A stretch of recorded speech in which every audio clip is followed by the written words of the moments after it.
doing a pebble sketch, and depending on how things go, we might put some more layers on the backgrounds. I've got a whole stack of them. I've worked on them a little bit since our last live stream.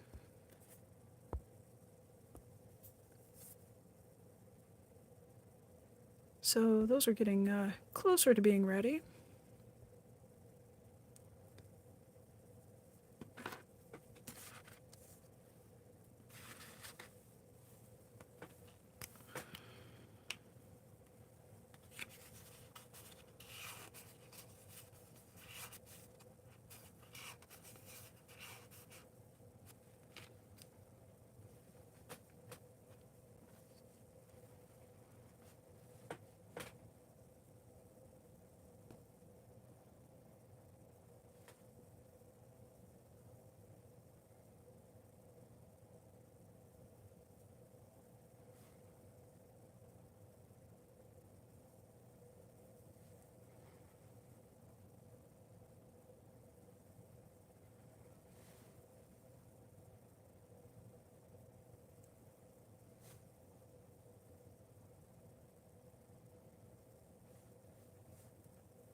Welcome in.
welcome in.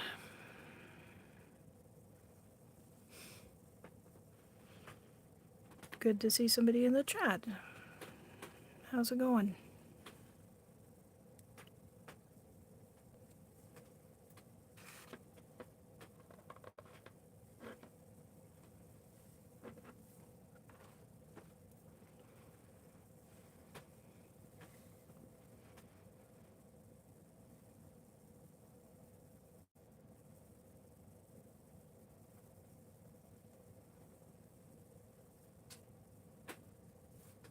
Oh, it's nice to see you too, and I'm glad to hear that it's going well.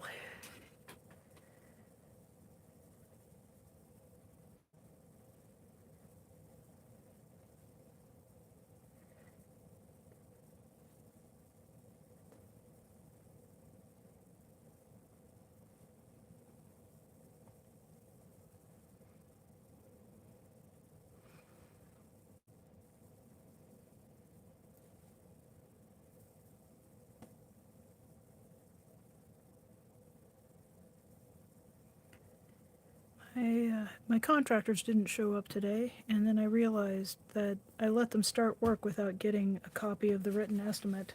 He had it in his hand, I just didn't get a copy of it, so I am just kicking myself up and down the block for not getting all the terms in writing. I just absolutely know better than to let work get started around the place without that, and so now I'm wondering if I'm out my down deposit, because they did a little bit of work yesterday. They were supposed to start last Wednesday. Then they told me they'd start on Sunday. They told me they were going to get the materials on Wednesday or Thursday. On Sunday, they showed up and said, "Oh, we've got to go get the materials." So they spent all Sunday morning and most of the early afternoon getting materials and prepping the materials. So I am a cranky bear. And I can't really tell at this point if I am just, once again, I just got absolutely screwed last summer by a contractor who was supposed to do some work on my, replacing a staircase and doing some repairs to my deck, and they did a small portion of the job, showed up every day whining about how they didn't have, like, just showed up just all hangdog, and it's, of course, like, "How are you? What's going on? What's wrong?" "Oh, I'm hungry." Right? So, and this person had, like, shown up to do work and said, oh, he wanted to get paid each day. And I said, this isn't a job, this is a contract, and I will pay you when the work is done. And then, then he shows up and he's acting like he's hungry, and he's, "Oh, I've got a headache." Why do you have a headache? Because I haven't had a cigarette because I didn't have any money to buy cigarettes, right? So I'm such a sucker for that. So I said, well, today I'll pay you $50 out of what's owed. So go get yourself some food. It's a grown-ass person. I'm not gonna tell him not to smoke and not on my dime if he wants to spend whatever. So I gave him money, went, got his cigarettes, got his lunch, came back, went to work. But like, the whole project was just like babysitting. And I chalk that up to my inexperience as a homeowner. So I don't know, I hope I'm not in that situation again. So anyway, my brain is just boiling with this stuff. So hence the quiet sketching. But anybody's got any tips on how to deal with contractors who are, I don't know, is that just the nature of contractors? They're always just trying to look like, I don't think they're trying to look like, but always acting like they're just here to take advantage? Like, and I think, well, if you had good skills, maybe you would be working for somebody. I just don't know.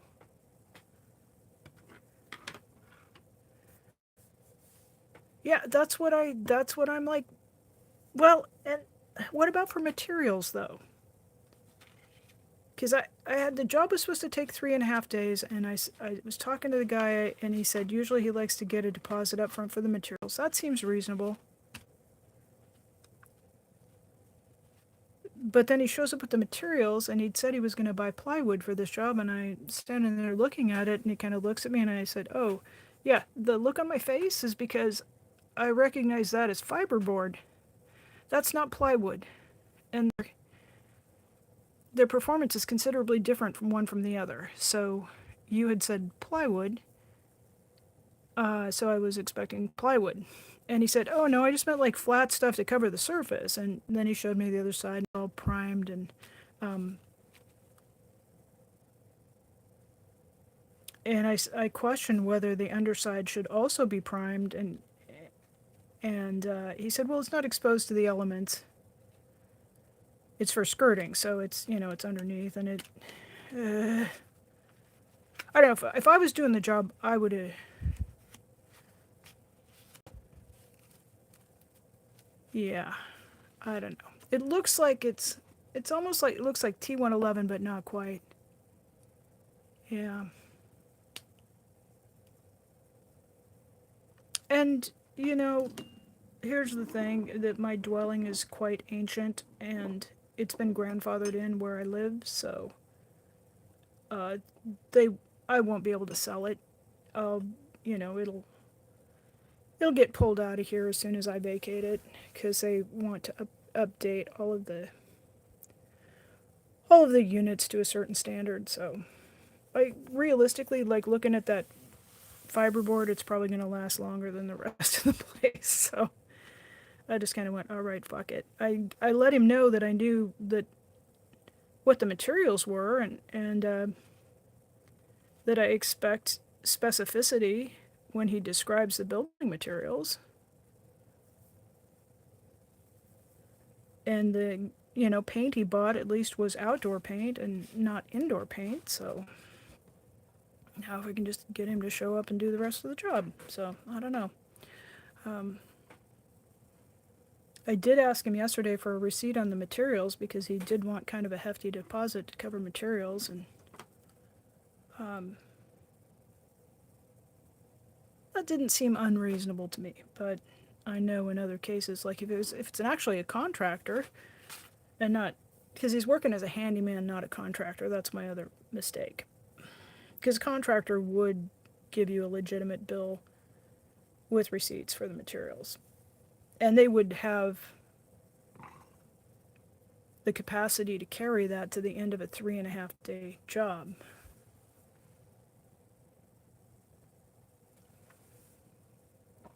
But in the past, when somebody said they couldn't afford to pay for materials for my place up front, I will take a list, go down to the lumberyard and pick the stuff up myself and pay for it. And I don't have that. You don't have to deal with that factor if they went and dug through the bin and found a $2 piece and charged us $16 for it. I mean, I'm all for economizing, but I just spend the day chasing down deals instead of doing the work. So,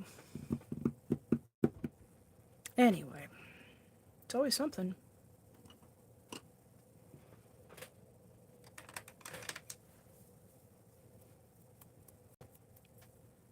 How goes your work? Are you still up to your elbows?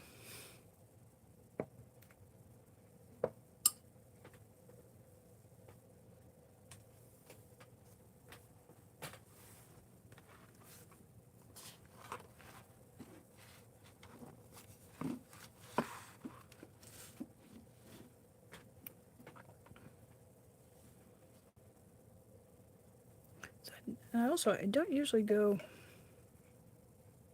Hi, Maya. Good to see you. Yay.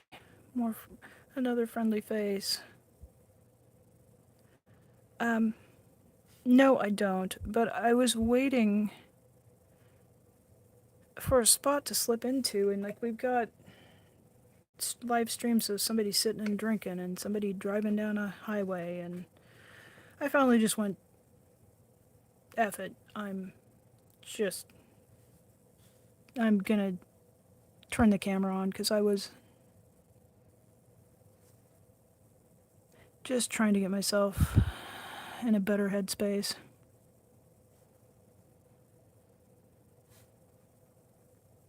Was bending Big Chief's ear with my tale of woe about my contractor not showing up today, and me realizing last night I'm trying to fall asleep, and then I just, you ever have that where you're trying to fall asleep and you've just got something just kind of pestering you can't quite figure it out? It was almost to drift off to sleep, and then my brain went, "You didn't get a copy of the contract for the estimate for the people doing the work on the dwelling." So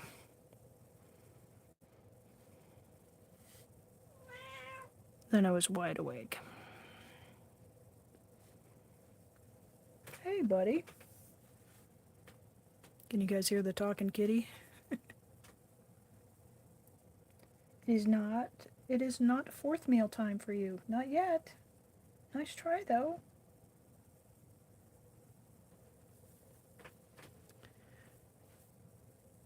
Right? Exactly. Like, I went, okay, we talked, and I thought, and he said 3.5 days. And I said, so you will be done by next Wednesday, which is tomorrow. There's no way they'll be finished by tomorrow. And he was like, oh yeah, oh for sure.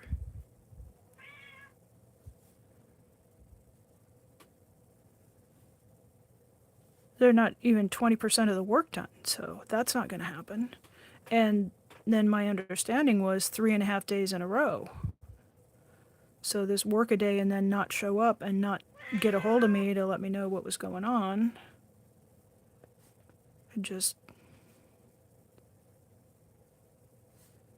And then I wonder, like, are you just screwing with me because I'm a woman? Is that what the deal is, or do you screw with everybody? I kind of wonder. I'm gonna just assume they just screwing with everybody. Yeah, Maya, right?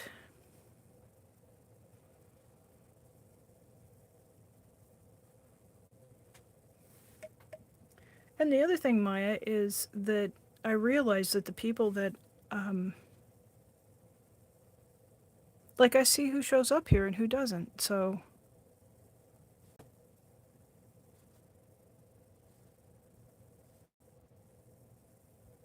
I have been trying to be polite to other live streamers in the community.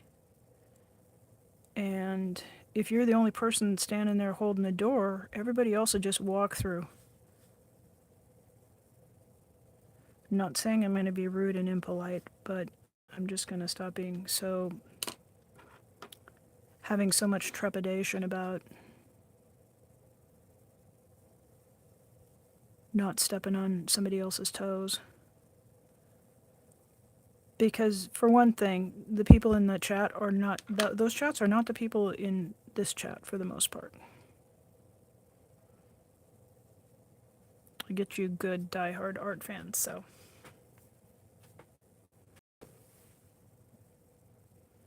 And realistically, like, there's millions of people uploading stuff on YouTube at any given moment of any day, so. There's never really just gonna be. Hey, ouch. I am not a cat tree.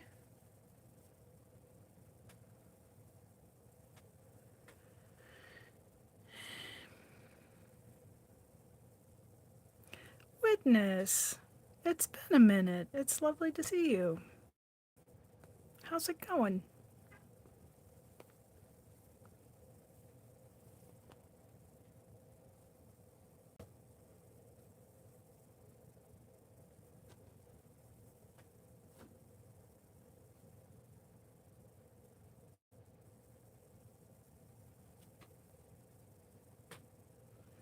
Yeah, Maya says we just have to do our own thing. Yep.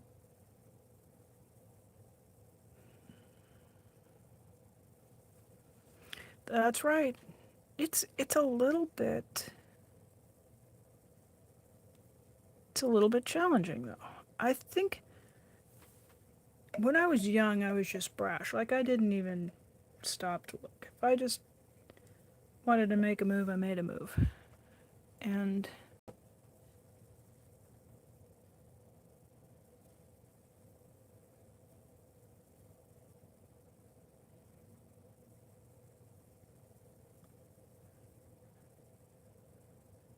so I don't know. My brain's mulling it over whether it's age or whether it's experience or just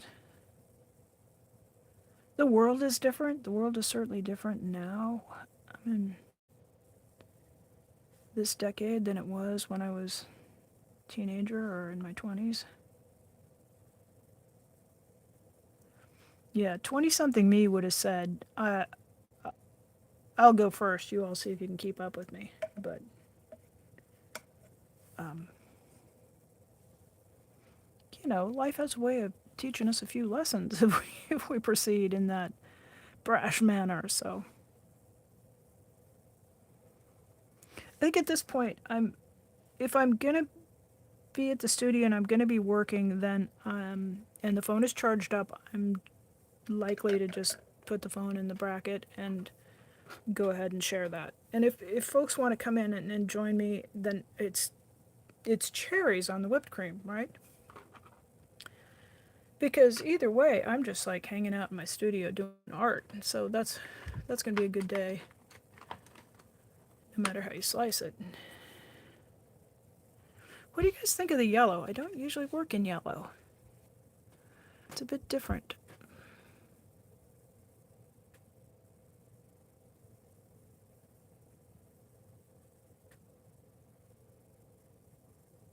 Big chief, 30 people. Well, people love a road trip.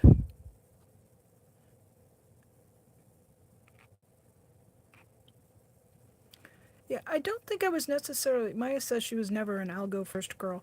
I, I, I think I probably expressed that in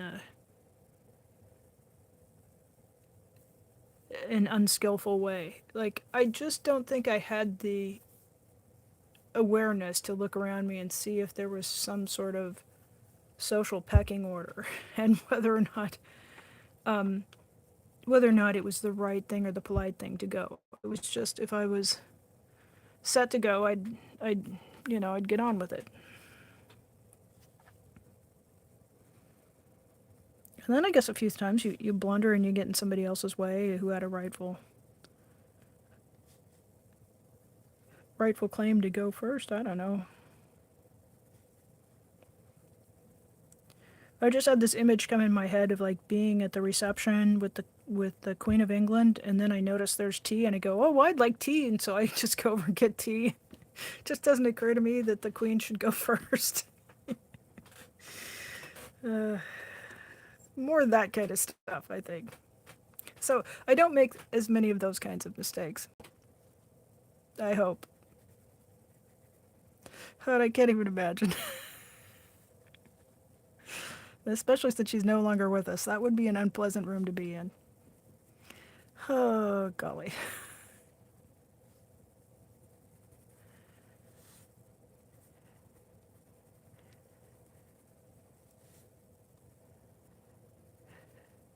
But I am, aside from being grumpy about the contractor and my self doubt about how I've handled it,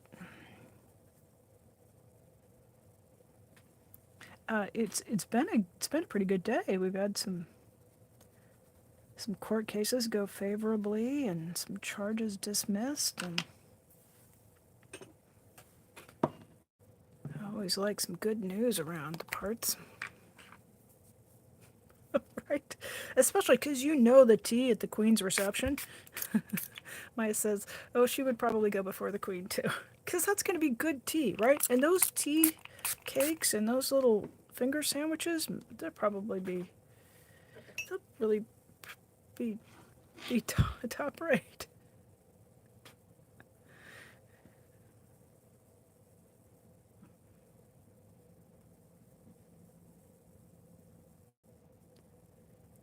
What was it? She used to like a Dubonnet,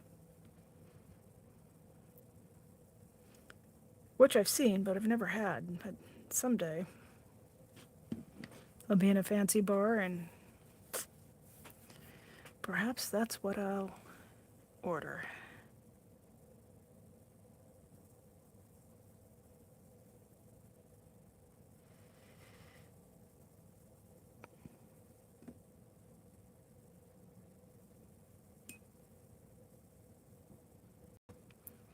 So, a road trip.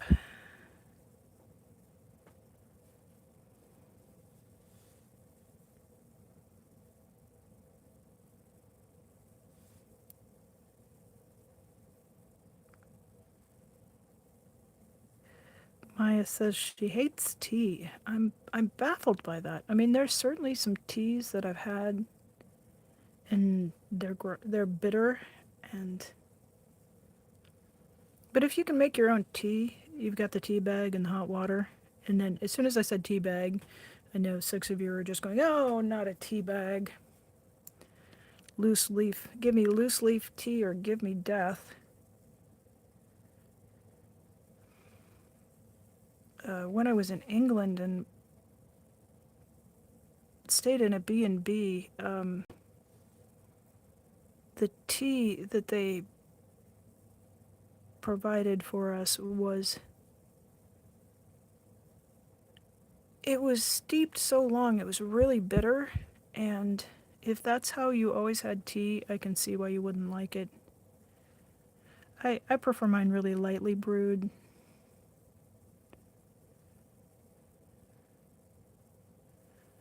But if you leave the tea bag in, like, I think even 5 or 6 minutes, it starts tasting really tannic and really bitter.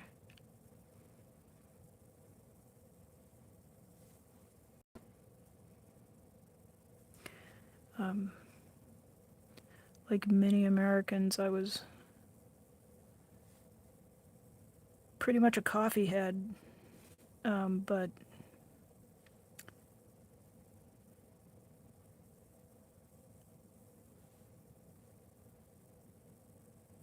it's on the list of stuff I have to avoid.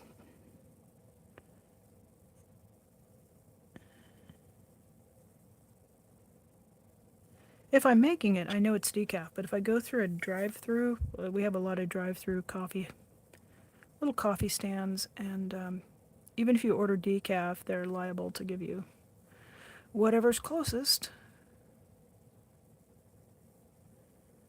So, no caffeine for me.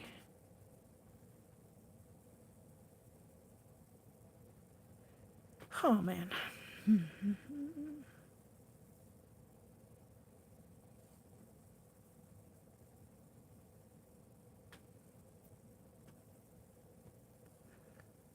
Witness says they've never been a tea person, but there's one tea they like a lot. I use it for my throat. It's a nice spice tea. There is one called, I think it's called Throat Coat, and it's got licorice root and some other stuff. I like that one. I can't think of what the brand is. Maybe Yogi Tea or something like that.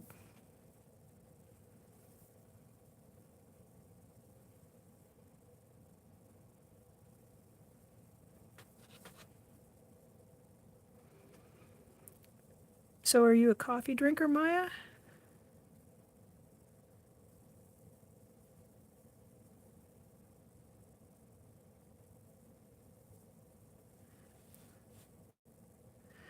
Yeah, I'm tired of fiddling with this one. I think I'll switch to another one. Yeah.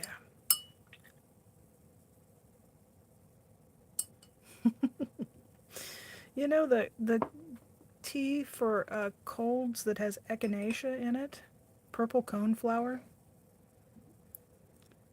They're, I don't know, health food tea. I don't think naturopathic is quite the right word, but it turns out it's a counter irritant. You're supposed to use this when you have a cold, and rather than boosting your immune system, what it does is activate it. And I didn't realize until I'd had it a few times. I'm actually allergic to echinacea, so when I made the echinacea tea for having a cold, I would just start sneezing, and then my nose would I'd just have a full-on allergic reaction to it, and it read the label, and it's like, okay, it's supposed to activate your immune system, and it took me a box or two before I finally figured out I was actually allergic to echinacea. So it did take my mind off my cold. I, I think I was using it incorrectly.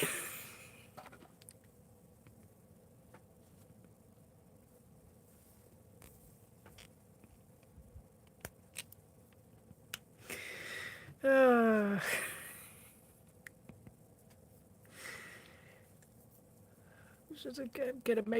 I'm gonna make another one. Boy, it had my sinuses moving stuff through though. It's just stupid. Moral of the story: just because you bought it at a health food store doesn't mean it's good for you.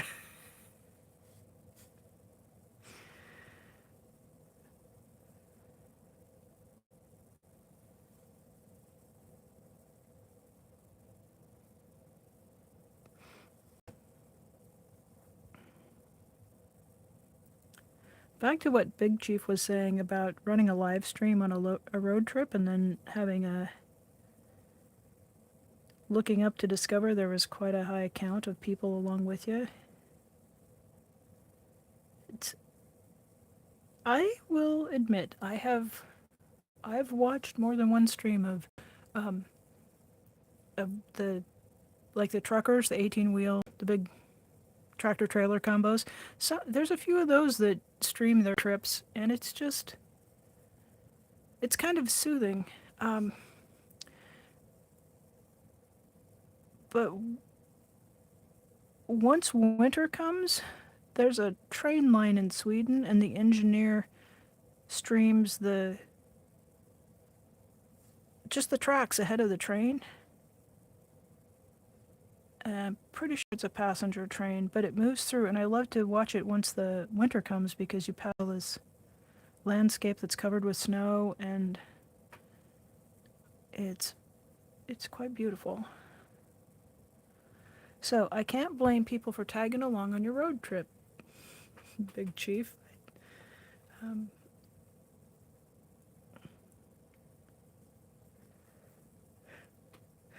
So Witness says they have to avoid anything that has immune support or immune boost in it. Yeah, because I think it must just I think it's just meant to irritate you. And if you've got, I mean, I suppose if you're congested and you've got a sinus infection, that maybe moving that stuff out makes some sense. But I don't know. I don't know enough about that approach to health to really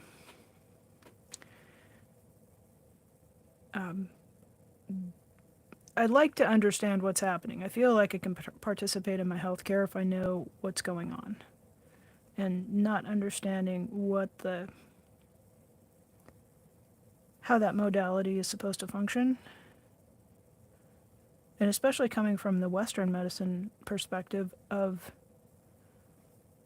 oh, you have a cold? Let's take something to suppress those symptoms. Let's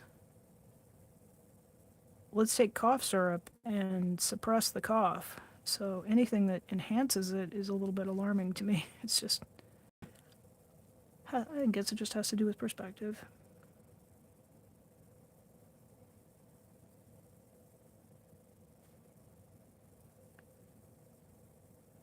But a few years ago, somebody shared a recipe with me for ginger tea. And you take a ginger root, and then you can peel it or not. If it's young ginger, you can leave the peel on shapes. Probably 1/4 inch to 3/8 inch until you have 20 or so. And then steam that in water.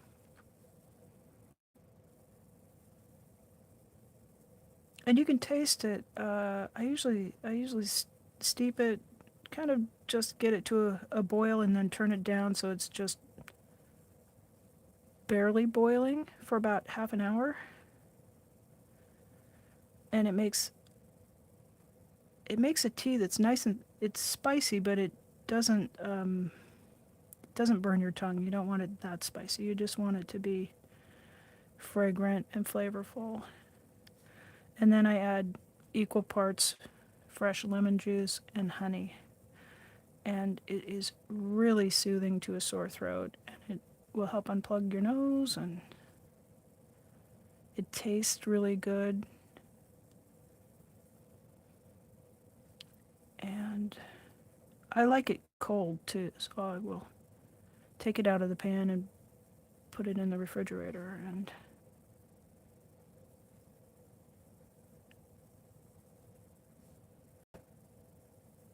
it's probably, I want to say, 1.5 to 2 quarts of water for that.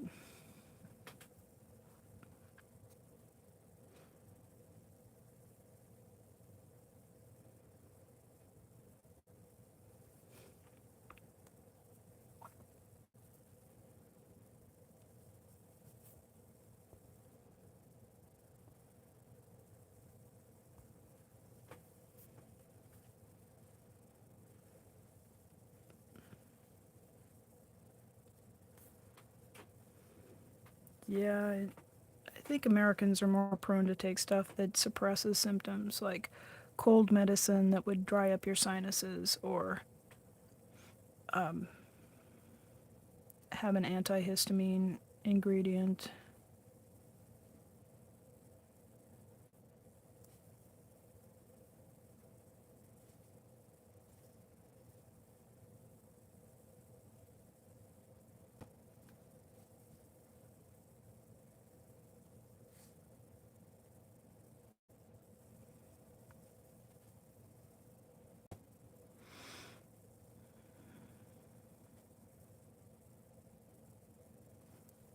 I was able to get outside yesterday for an hour and do a little bit of yard maintenance. I have a nice big thicket of fireweed,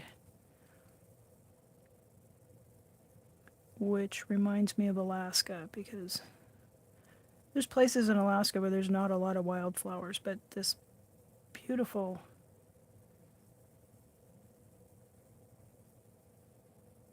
kind of a red lavender colored plant called fireweed blooms all across the landscape.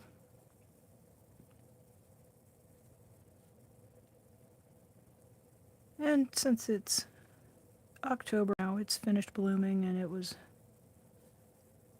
blocking access to where the workmen needed to get in and do some of their work. The hypothetical workmen.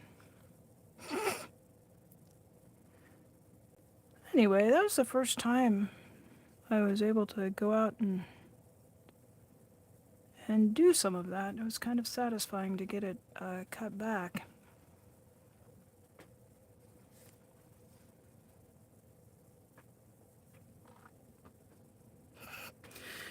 The alleged workman.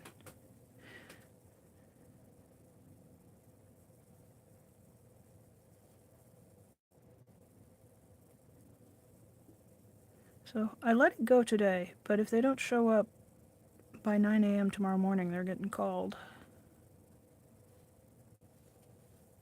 Actually, more accurately, I'm gonna call the handyman's wife and ask if they might be, if I might expect them today.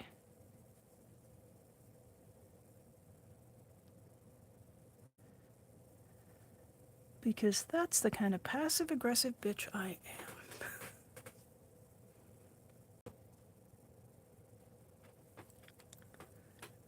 Yeah, I think they've had, and especially since she was the one who got in the middle of the deal and said, oh, no, he's not going to carry that. You have to pay for costs up front.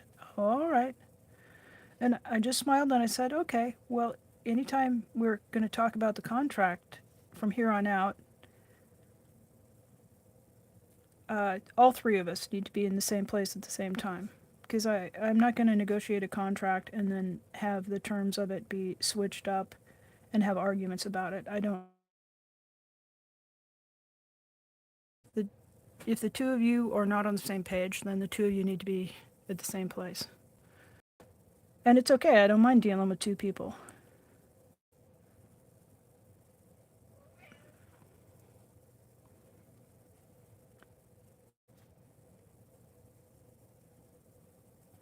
But I'm not going to make a deal with one person and have a second person come tripping along and going, oh no, we're not doing it that way. Well, um, yeah, I had a contract, so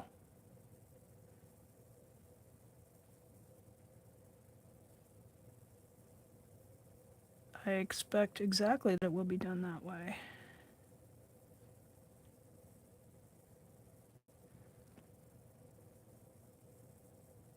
Yeah, this is probably, I don't mind moving through my life. I don't mind aging, and I don't mind the wisdom that comes with it. The thing that I really like, I don't mind that my face looks different and there's some gray in my hair.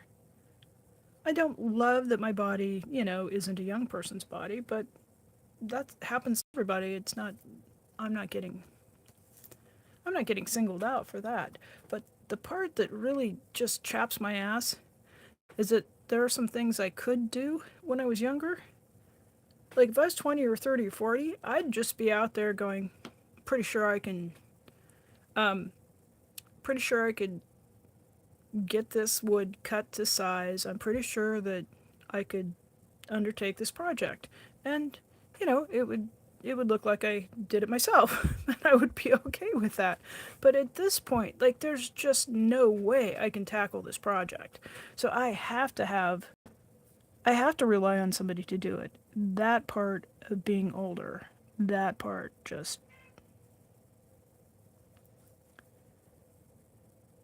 that part makes me cranky.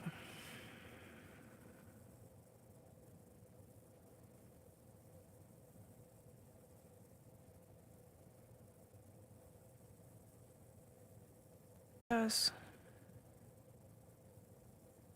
If I could go back and do it, I would be in a condo and not a place I owned myself, because with condo I could just call and say this needs fixed.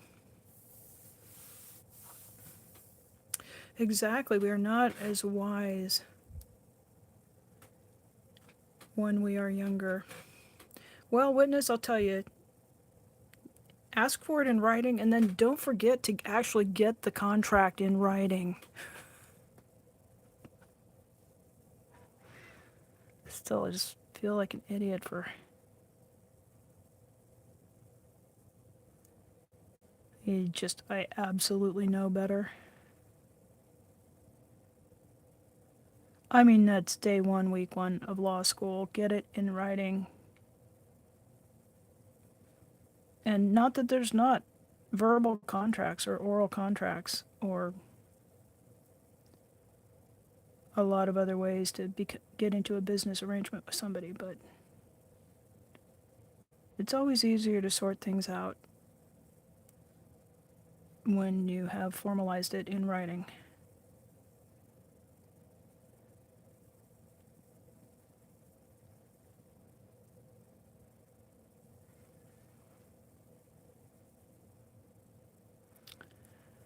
And in case you're wondering, like, why didn't I go with a formal contractor?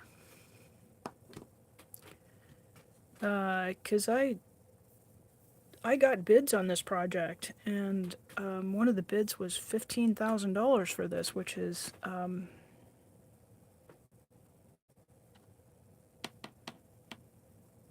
at least 4 times what it should cost. And part of the job involved getting underneath a deck that doesn't have great access and getting underneath the dwelling. So, and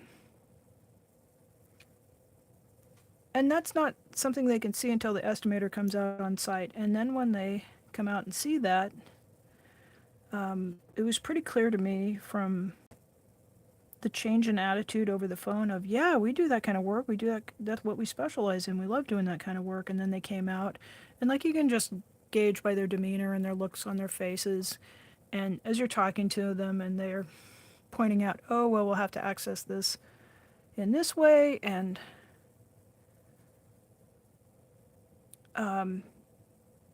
those are not easy places to work. And it costs you more money if that's where they've So I think what I was experiencing was, yeah, we don't want to do this job, but out of professionalism, we will give you a quote, and if you have us do it, we'll charge you $15,000 because we don't like getting down underneath into those, 2.5 feet of space. And I can't say I blame them, but 15,000 was absolutely outrageous. To put it in perspective, I had a whole new roof put on for a little over $7,000. So replacing skirting should not cost $15,000. Yeah.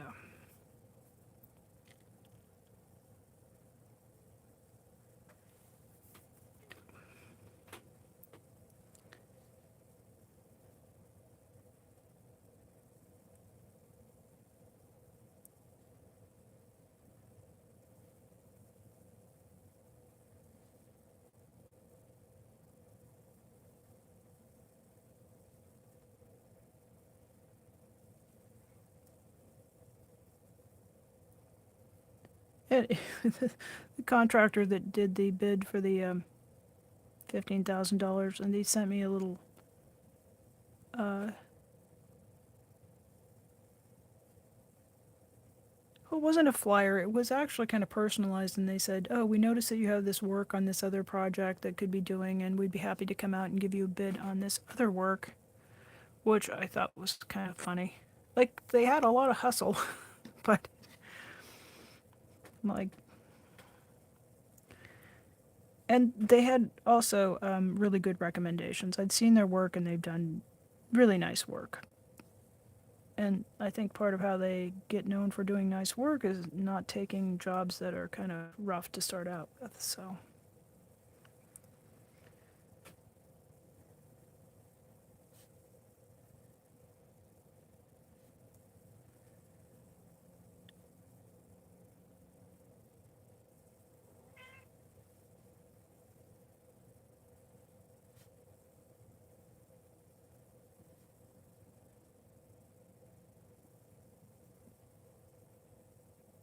it's interesting.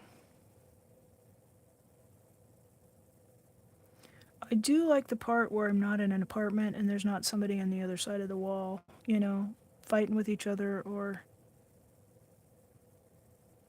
yelling at their kids or, there's not somebody up who lives upstairs from me who leaves their dog alone and the dog whines and barks all day.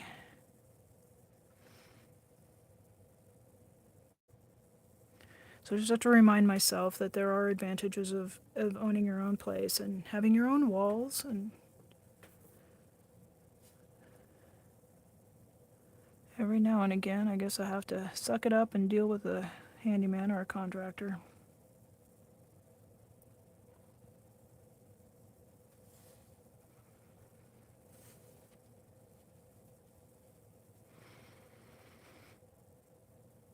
Grown up stuff. Oy, oy, oy.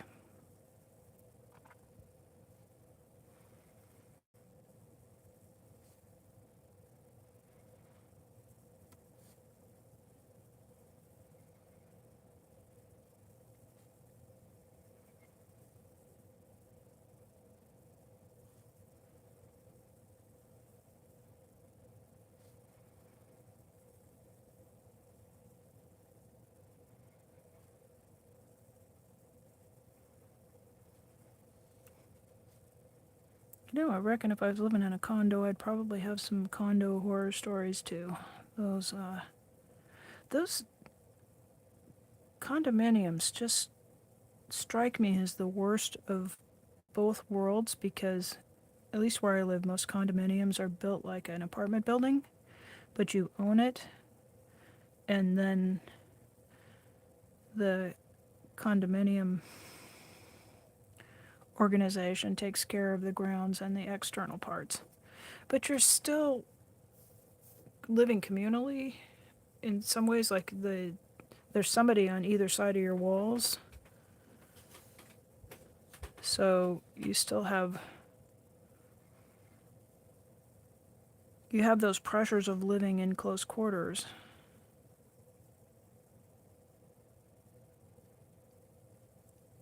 And if you're next door to somebody who's just loud or a problem neighbor, once you own it, it's much more of a challenge to just move. Unlike an apartment where if somebody's behaving badly, you can sometimes get management to take action, or you can just pack your stuff up and hit the road.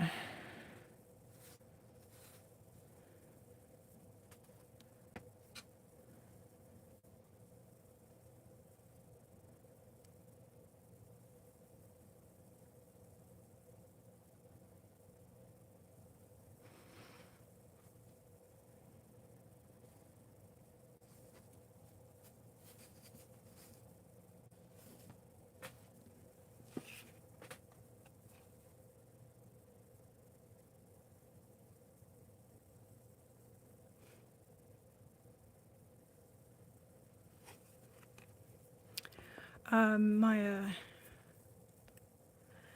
you said you have no idea what that is? A condominium? Is that what you don't know? A condominium is very often it's a building that was maybe it was apartments and then it gets sold to the people who live there. So instead of renting, you own the right to the inside of that, and all of the responsibility for the inside is yours. Like you can decorate it, you don't have to ask anybody, but the outside is cared for by the condominium association. So, and it also is real property. So in the United States, like you would own real estate if you had a condominium, but it's rather than being a plot of land, it's a percentage of ownership in the condominium. It's a legal entity, like almost like a corporation. So it's sort of a hybrid in between home ownership and apartments. Very loosely, I will say.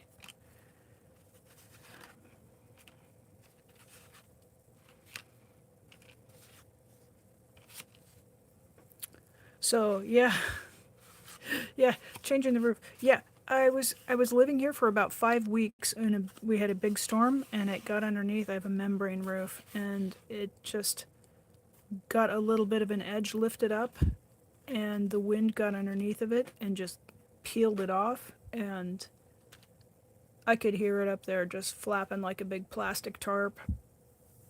And by the next morning, once they break their seal like that and get compromised, they're extremely difficult. That type of roof is extremely difficult to repair. So once it lifted, I knew I was in for a new roof. And by the next morning, it was laying in the draped down the side and partly in the lawn. So it was like, welcome to home ownership. And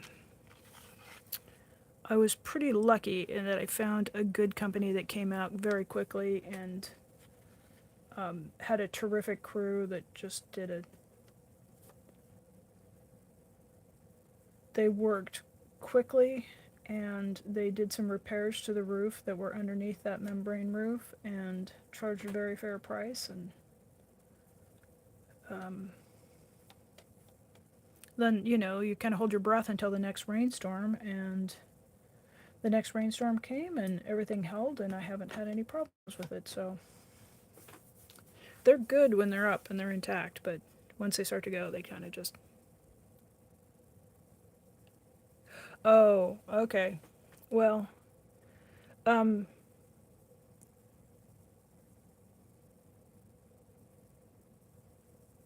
so I've been kind of dancing around this because I just don't want to deal with the blowback that I get from people. But the home I live in is actually on wheels. It's a trailer and it's in a gated trailer park. So they there's axles underneath, and it sits about 3 feet off the ground. So once you bring one of these type of modular homes or mobile homes or trailers into a park, you have to cover up the area around the bottom, in between the bottom of the trailer and the ground. And that material is just called skirting. So it just covers it up and it makes it look like it was Um, I was gonna say it makes it look like it was built here, and that's not true because there is nothing that makes a trailer look like it was built where it sits. It definitely looks like it got hauled in here on wheels and parked. And then once it's here, then we try to make it look like they're homes and they're permanent. So skirting is just material that goes around the bottom edge. Yeah, yeah.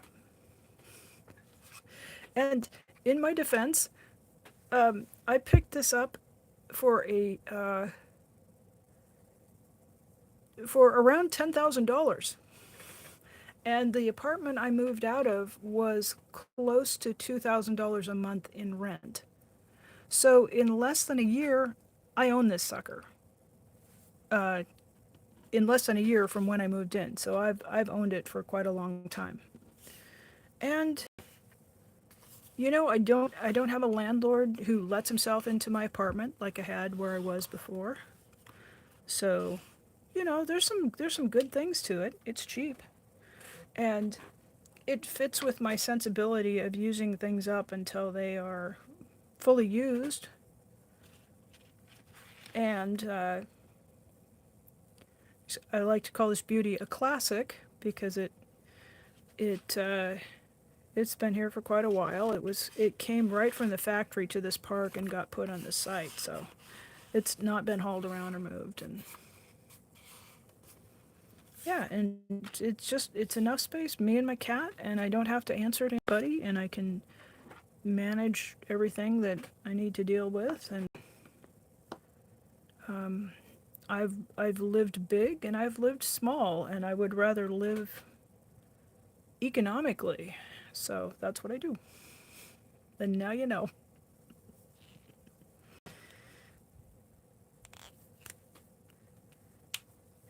And I actually like I've got space like I've got space for this art studio, and then one of my bedrooms is converted into a sewing studio. So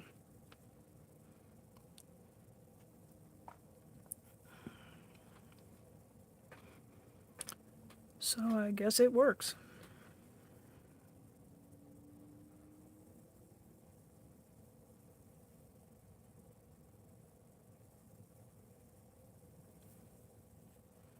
Yasmin Monteiro dos Santos. Now I speak Spanish, not Portuguese, and I will try to refrain from speaking Spanish and offending you. Hello. I'm glad you're Brazilian, and I'm doing well, and I'm glad that you're here. Yeah, yeah. Um, so Maya asks, well, there's a lot of people who live in houses like to say really, it's kind of looked down upon for people to live in a trailer.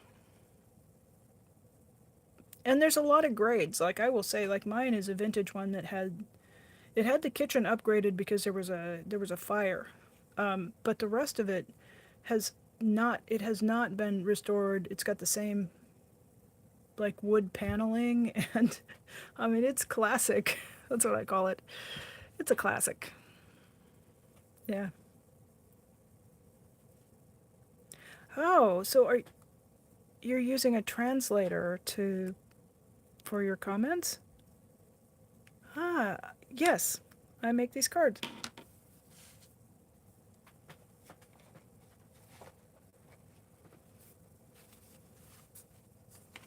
We're making lots of these cards. Um, I make them as a way to relax my mind, but sometimes I do paintings as well.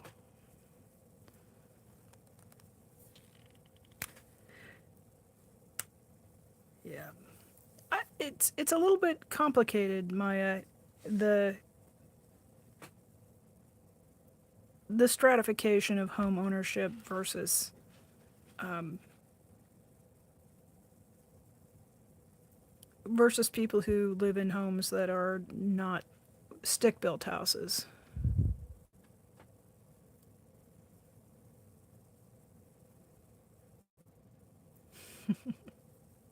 Thank you, Maya. Yeah.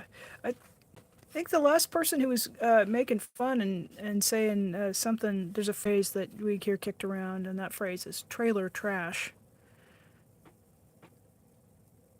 And, you know, I'll take that because you know what I'm not? I'm not a slave to paying a mortgage. And the person who was saying that to me was they were living in a subdivision. Their house was literally 6 feet away from the house next door, and they're just up to their eyeballs in debt. And their house, you turn down the wrong street, you know, they live in a beige 2-story thing that looks like the house 2 blocks over because it's built from the same architectural plans. All they did was just flip the plans over. So um, that doesn't suit me.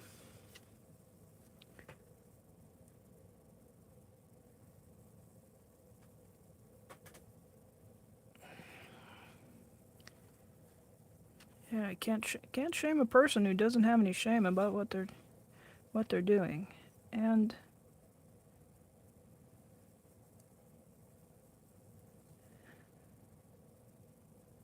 I mean most of the time, like I I choose where I live. I've lived a lot of places. I'm okay with this. If I wasn't okay with this, I'd live someplace else. But you know, where I run up against it is people who go, "Oh, well, you were a lawyer, weren't you? And now you're living in a trailer. How'd that happen?" One, most lawyers don't make that much money, and two, I had a medical misdiagnosis that derailed my career. So before I really got past the point of paying student loan debt, so also winning because I didn't have to spend a whole career working as a lawyer. Because, I mean, it sounds good on paper, but I gotta tell you, people, if you're a lawyer, do you know who you work with all day long? Lawyers. And the phone rings, you know who it is? Opposing counsel. So it's a lawyer who's behaving nicely, but they want something from you. Or it's your client. And the kind of clients I had, people who could not keep themselves out of trouble.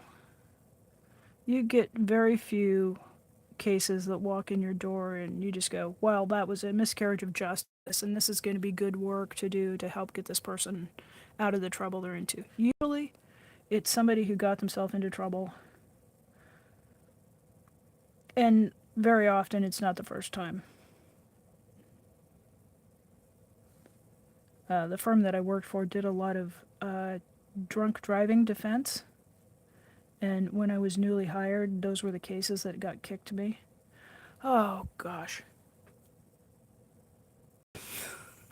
You guys want to hear a lawyer story? I am American.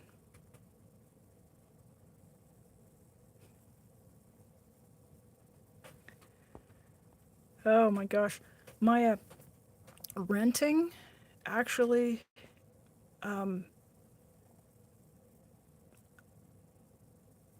I think we've come to a point in time. It used to be that if you bought a house, that was an investment in America.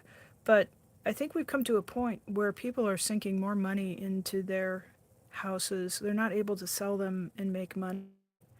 And it's not an investment the way that it was 50 years ago or 75 or 100 years ago. I can't speak to what it's like in Norway, but in America, um, if you can get into a good apartment and you like where you live and you pay a fair rent and they come and take care of it, I think that I mean, there are days as a person who owns their dwelling where I go, I should have just stayed in an apartment. And those are the days when I'm trying to solve problems like there's a burst pipe or, you know, something. And I kind of, because I live in a park where there's management and a homeowners association, they do come around and tell me how to do what I'm doing. In fact, they tell me what color paint I can and can't use on the outside of my own damn place. So, um, okay. So here's the lawyer story. This is one of the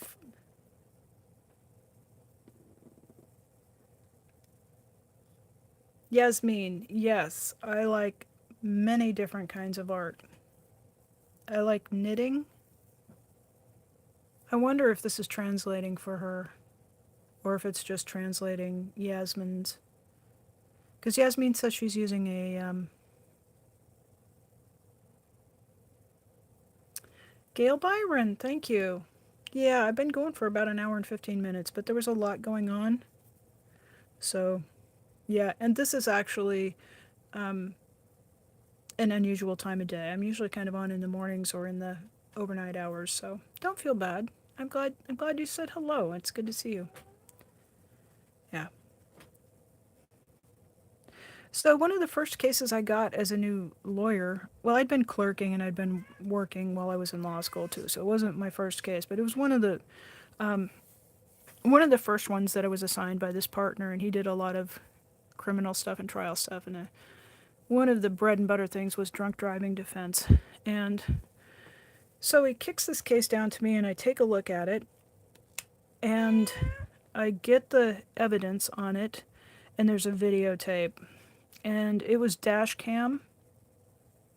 I don't think body cams were even conceptualized back when I was lawyering. And the brief I got on the case was that we were going to challenge probable cause. The driver had been pulled over because the officer said that his turn signal wasn't working or that he didn't use a turn signal. And in the video, our client is standing beside his truck. And he's got one of these small, maybe they call him a mid-sized truck, like a Ford Ranger. So it's not a full-size pickup truck. And he's standing in between the driver's door and the rear tire. And the officer is asking him the very beginnings of the field sobriety questions. The part of it where you're not even the part where you're leaning your head back and touching your nose with your hand or giving the alphabet. He's just talking to him, and all of a sudden this guy pitches over and he falls into the bed of his own pickup truck. I rewound that tape and watched it and watched it and watched it, and I could not tell you how he did this, because he was, maybe 6 foot tall.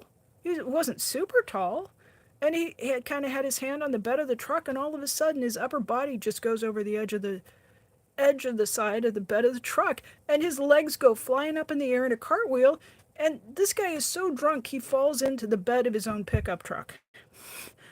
I've never seen anything like it. It's still, like, the physics of, like, it was just the things that drunk people can do because they are so drunk that, anyway, so he falls into the bed of his truck, and the officer, like, comes running to see if he's okay, and they get him out of there, and then they arrest him and for drunk driving and have his truck towed. And I guess I'm sitting there, and my perspective is this: if you're so drunk that you can fall into the bed of your own pickup truck, you should not be driving. You should not be driving.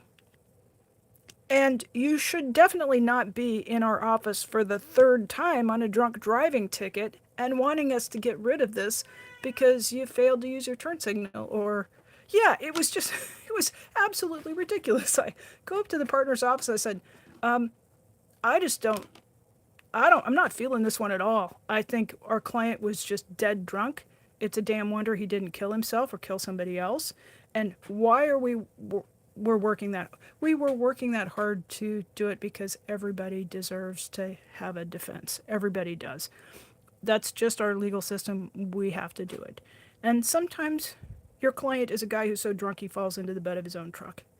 And I just was like, it was bothering me a lot.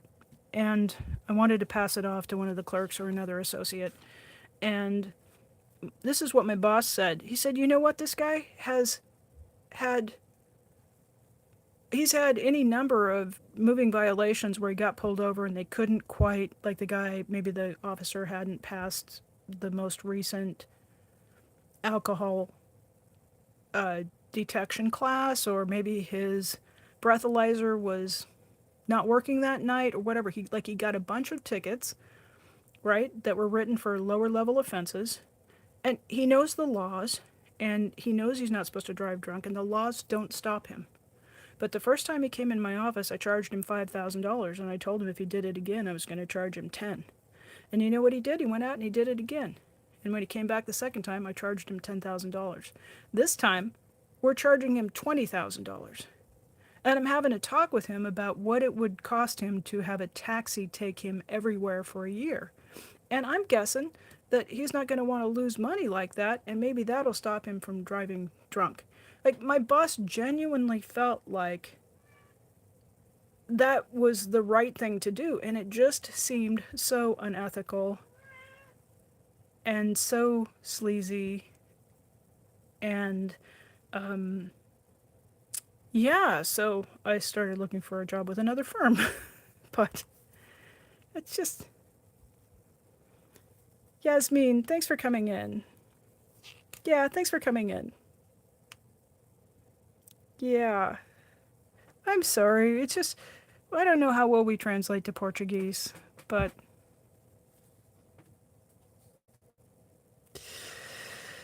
anyway. So when people give me a hard time, like, don't you wish you'd stayed working as a lawyer so I could do that all week long? No. So I could help drunk guys go out and keep their license and keep driving drunk? No. And of course, not all the cases were that egregious, but I just,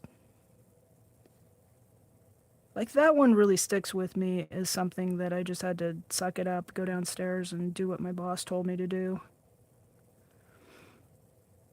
And, you know, I wrote a brief, we submitted it, the charges got thrown out, and oh, it wasn't very long. Maybe a couple months later, the guy was back in again with another drunk driving charge.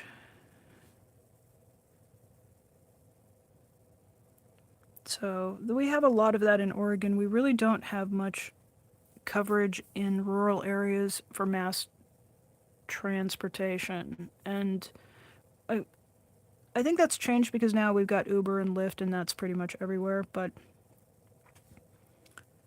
back then, you know, if you were out in a small town, the taxi cabs would probably stop.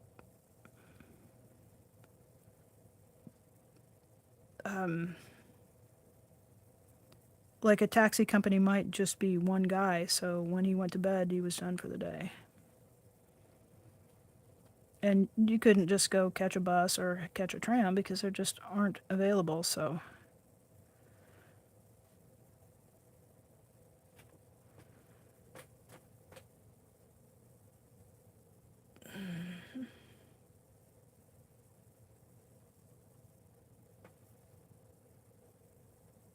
What time is it here?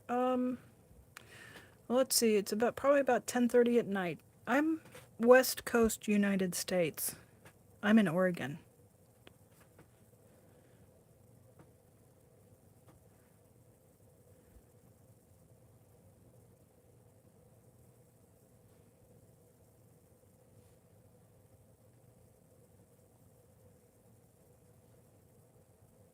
So I don't tell lawyer stories too much, so you guys caught me on a night.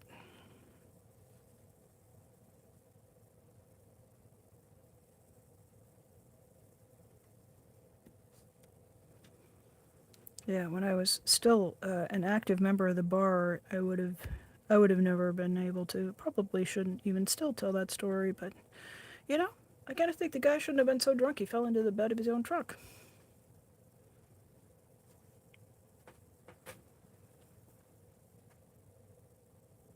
Ah. So Yasmin is in Brazil and it's 3 o'clock in the morning there. So 11, 12, 1, 2. So are you on the, like, Newfoundland time zone? Because East Coast United States, it'll be like 2 a.m. right now.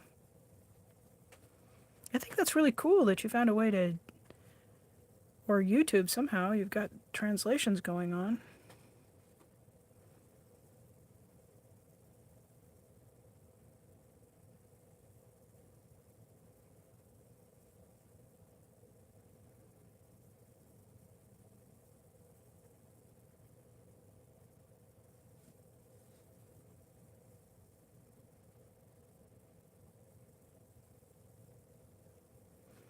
So I know in Sweden, like if you drive some of the Scandinavian countries, um, if you get caught driving and your alcohol is detected, don't you lose your license like forever?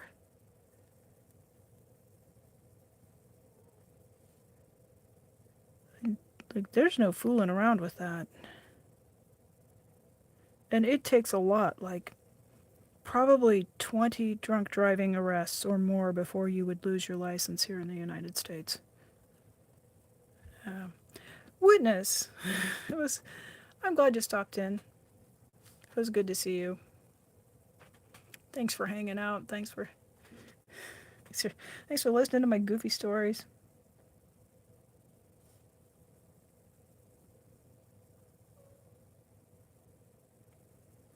So I was a little bit curious. I have had people say that I was on kind of late, and I was wondering if I was running at this time, if people would, um, yeah, if people would watch. So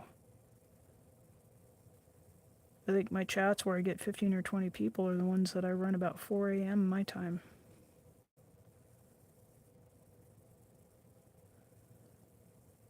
So, Insomniac crew in the house and international crew in the house.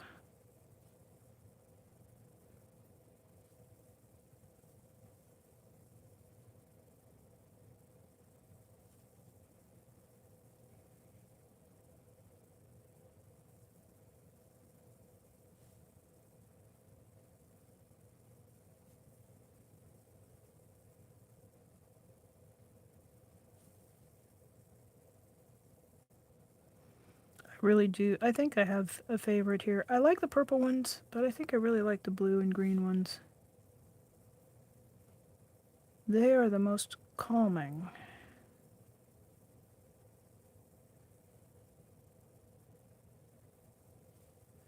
I think the ones that are purples and pinks, those are uplifting. And I started with a yellow one.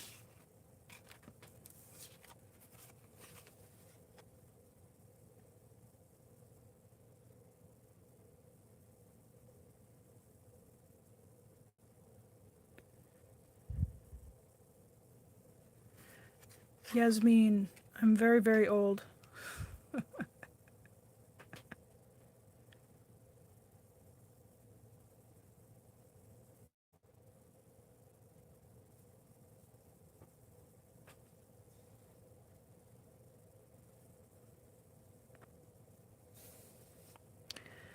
Well, maybe not very, very.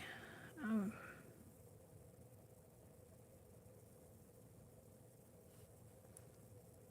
Maybe for the YouTube demographic, probably pretty old. I'm in my 60s.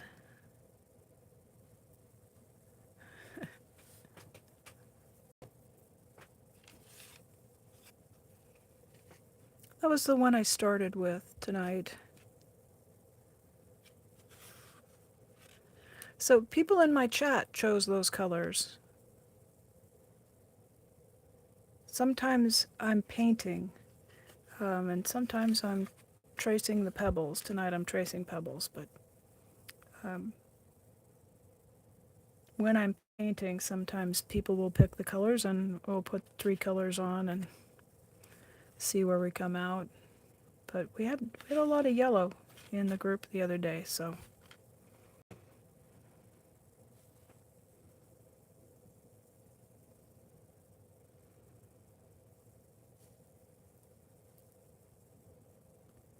So Maya, have you been working on your illustrations? Are those coming along?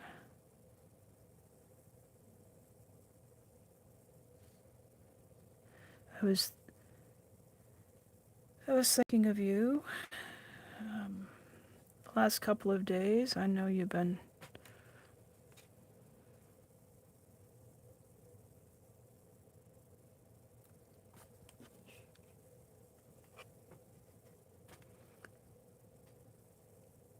You see the area where the color changes? I'm just tracing the shapes that are randomly on the blank.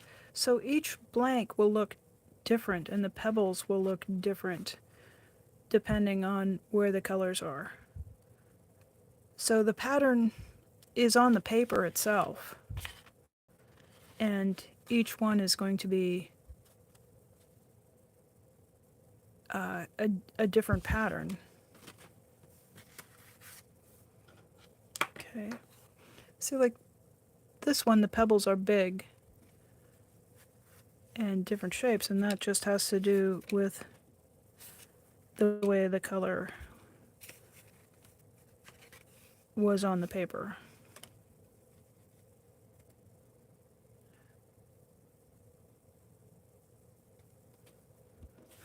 So after a while, they really do start to look one like the other, but each one is just a little bit different.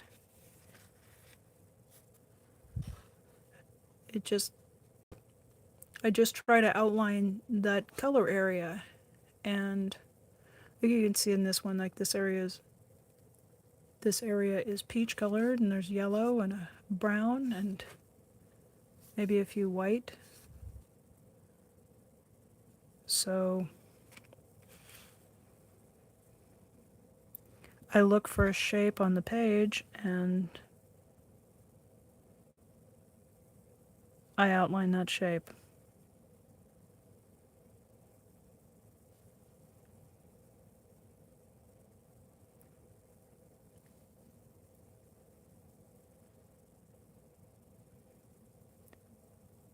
It's an exercise that's meant to help increase my focus and increase my calm.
Yasmin, you're fine. You're good.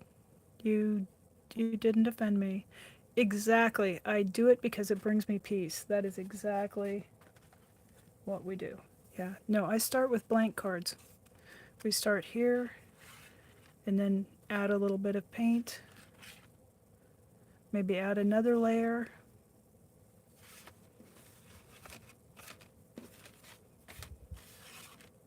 I might start with a layer. That's not really a good example. And I just keep building up the layers.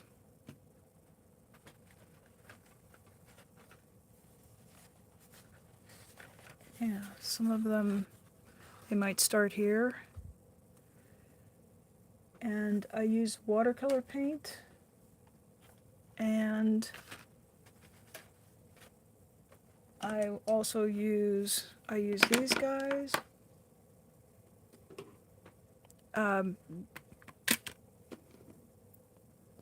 This is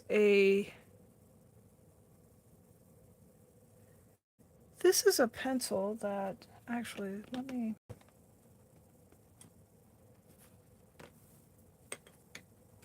just show you what these guys do.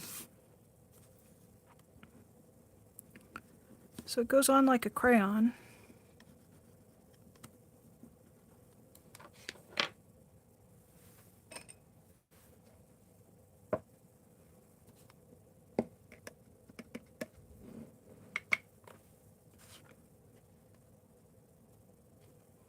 And it turns into paint.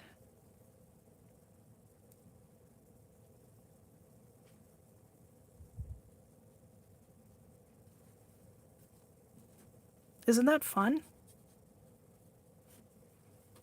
Move that back out of the way, it's making a nice shadow.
It's always kind of magical to get the paint going, isn't it?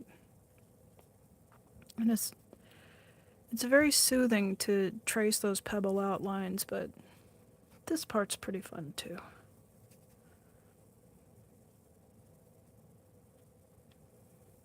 Yeah.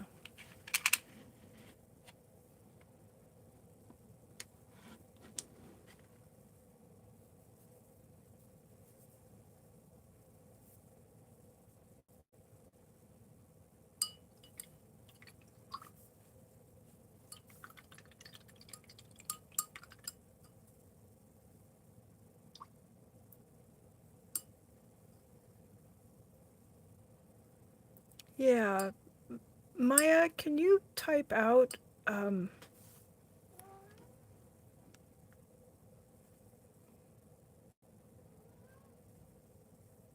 what this is? Maybe Yasmin can translate that. It is water-soluble wax pastel. Maybe wax pastel or Neocolor 2, and that might help Yasmin to get the... Yeah, there we go. Yeah, oh, that's... Yasmin says she makes notebooks when she's anxious. It gives her peace. Yes, same thing, yes.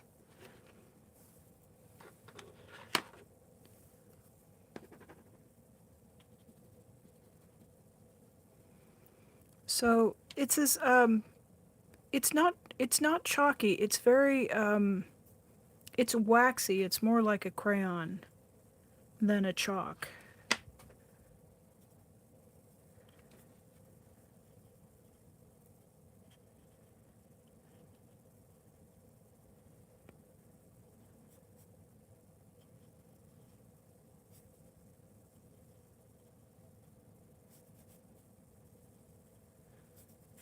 Maya, wouldn't it be a dream if Karen Dash would sponsor us and then we could have like sponsor links to Karen Dash? Yeah. I I took up watercolors quite late. I used to be a printmaker mostly, and I worked a lot in things that were more sculptural, more three-dimensional art. But I started working in watercolor because I felt like my work was getting very constricted. I wasn't very loose, and I reached a creative block, and so I thought maybe somebody suggested that I work with watercolors, that might loosen up my work a little bit, because watercolor really defies being controlled. I mean, you could certainly get it to go where you want it to go. There is quite a lot of control, but it also flows and does its own thing in ways that other media don't. And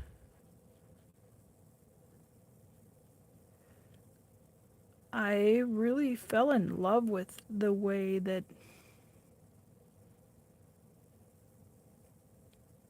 I think that it's very expressive, and I really just became enchanted with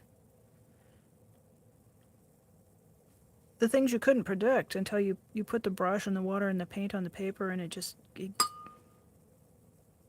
gives you surprises, and I really like that a lot.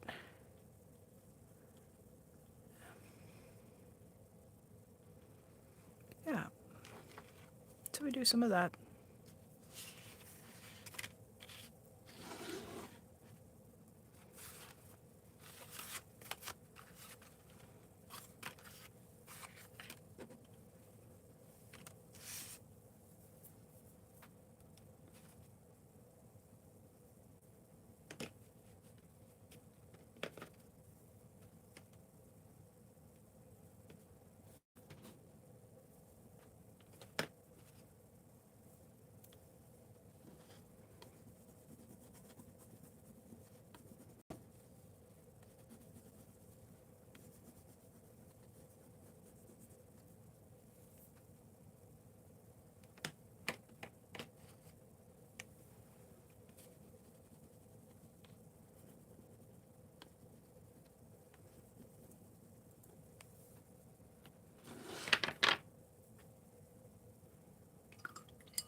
So you can bring in the water with a brush. You can also just use a spray bottle, and that activates it quite quickly as well.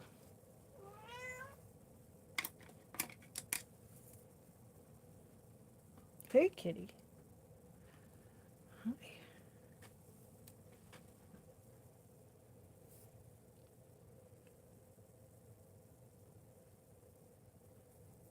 Alrighty. Well, thank you for spending time with us. I hope that you were inspired and that you have nice, colorful dreams.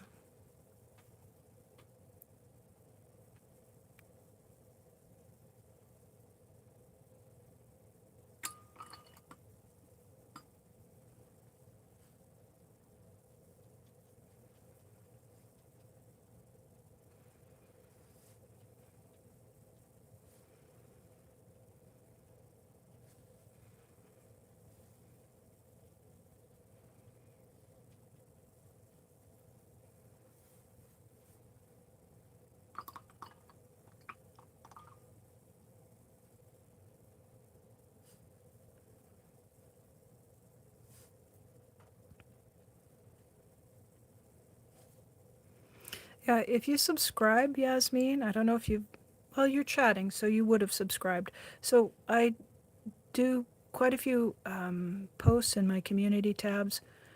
If I'm working on a piece during a live stream, I'll quite often post a nice picture of it in my community tab when it's completed. So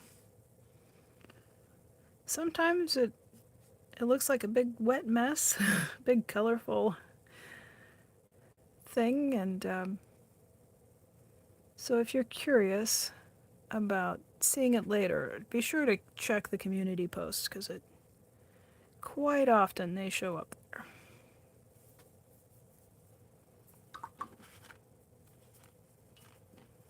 I'm going to blot off some of that color before it bleeds into gray.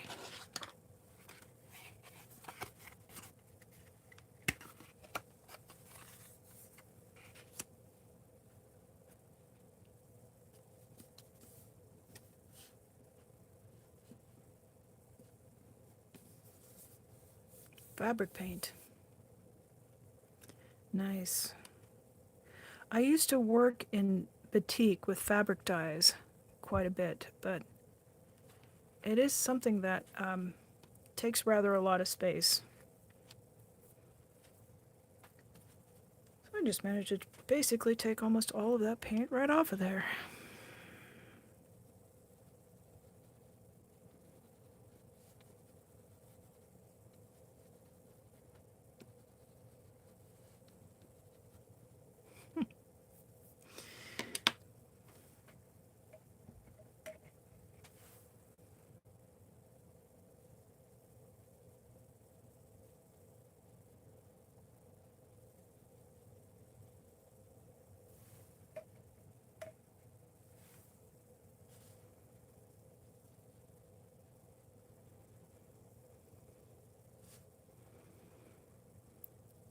So the backgrounds are built up in layers, and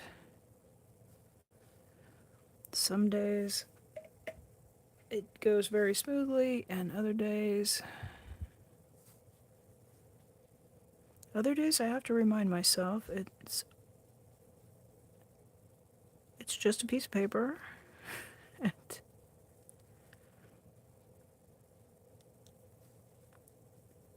if it's still kind of homely, it probably just needs another layer of color.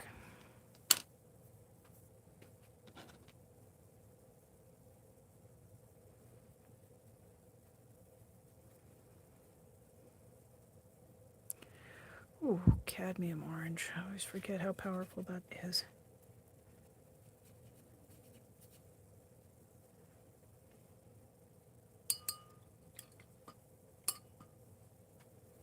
Boy, it's quiet in here tonight, huh, Maya?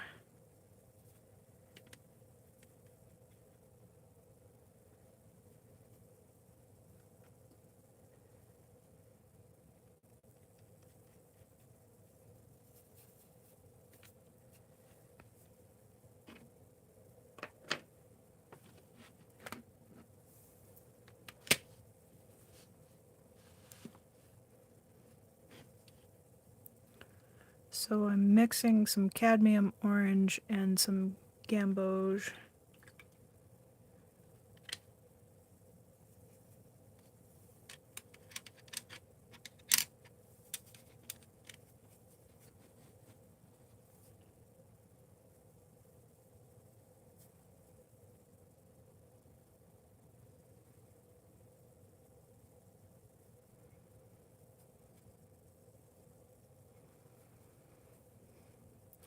Do you remember that shadow green we were working with the other night? That's the Gansai Tambi shadow green.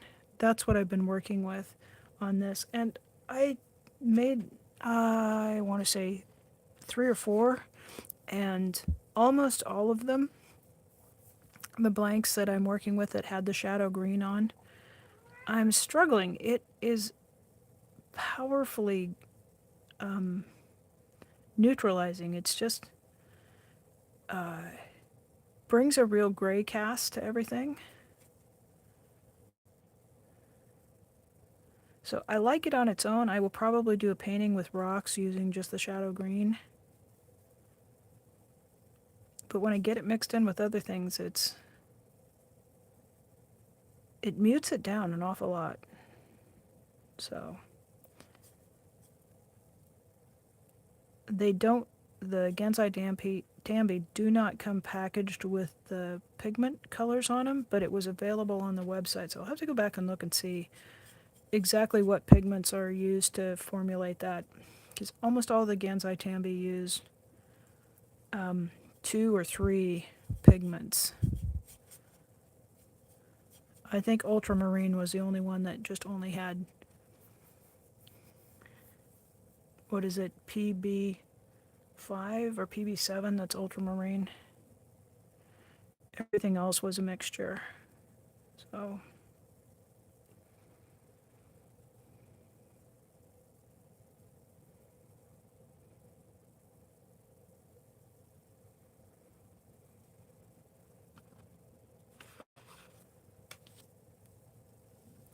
Yeah, they weren't kidding when they called it shadow green. It's heavy on the shadow.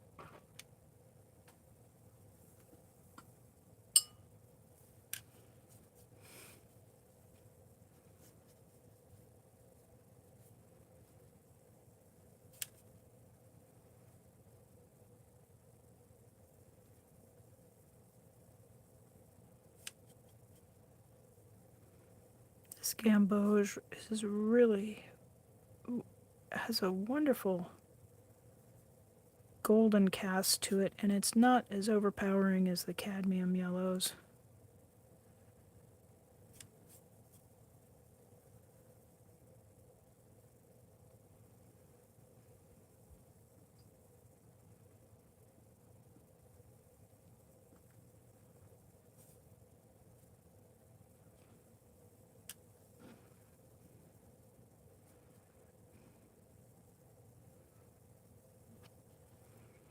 In working with the Kuretake Gansai Tambi, I love the color range and they're quite fun. But over the last weeks, as I've been working with it, I keep thinking I wish it were just a strict watercolor formula instead of the gouache formula.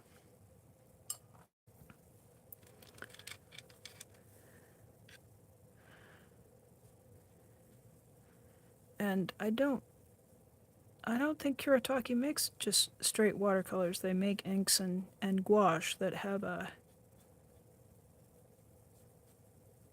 quite a an opaque quality to them because it's just what they do, I guess. So I'll have to look and see if there's something because their colors are so beautiful and very clear and very bright.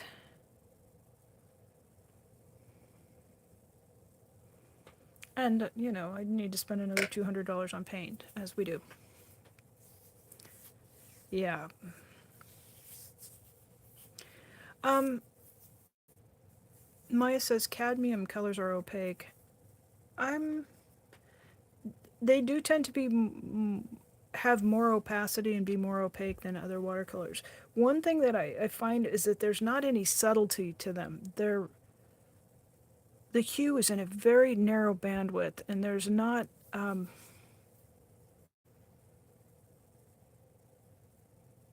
It's an I think it's an optical thing or a perception thing for me is that they look very flat. They're very like if you have an alizarin crimson, right? That color might range from almost a blood red to a rose pink. And depending on how you tint it, it has this wide range across its hue. Whereas a cadmium red is just in this little narrow bandwidth of cadmium red or cadmium orange. And they are, to my eye, they're pretty flat. So, and there are artists who will just use like straight cadmium red out of the tube. They love it. It's their color. It's their jam. For me, that's just not. I don't know how to explain it other than I like colors that just seem to have a range depending on how the light hits it. Cadmium red just always, it doesn't seem to vary a lot depending on whether it's natural light or artificial light. It's just kind of that red. And it's not a good or bad thing. It's just a property of the color, and you can use it to convey your idea. I think most of my ideas just want to move through a range in the hue, rather than be in that narrow area. Did that make any sense at all? Yeah, and their tinting strength is just crazy strong. So if you get a little touch of cadmium yellow, it runs the whole thing and it sets the hue right at that cadmium yellow point. So if you mix in and use some other traditional yellows, um, they've got a they've got a lot more subtlety. And the world, if you're looking at something, the light is filtered through tree leaves, or it comes, it bounces off the side of the building, and the way the light hits any kind of an object that you might be painting that's the subject of your painting, say a building in a village, or a wall along a country lane. It's it's not just gray. It's going to be a myriad of tones and shades and tints within that color. So, if you want to paint the side of a fire truck, maybe cadmium red's perfect, where you have a uniform color under a uniform light from a single direction, and you want to capture that. That works great for that. So, okay, Maya, I think it's just you and me here now, and we're right at 2 hours. So, yeah, thanks for hanging in here with me. Um, if you want to set up a stream and feel like we haven't talked all week, if you feel like talking and you have some time right now, why don't you shoot me a link and I will join you on stream and we can do some painting. And I will wrap this up and say goodbye to everybody who stopped in. Thank you for hanging out. Thanks for making some drawings with me. Not even sure which ones we were working on tonight. I know we had a yellow one. Yeah, we had a yellow one.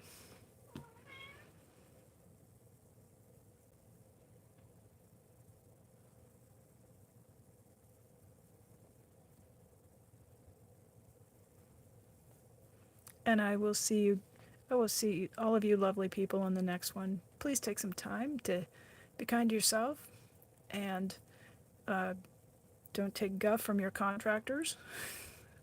Don't go to law school if you're thinking about it. It'll ruin your brain. Make art. Be kind. And I'll see you on the next live stream. Bye now.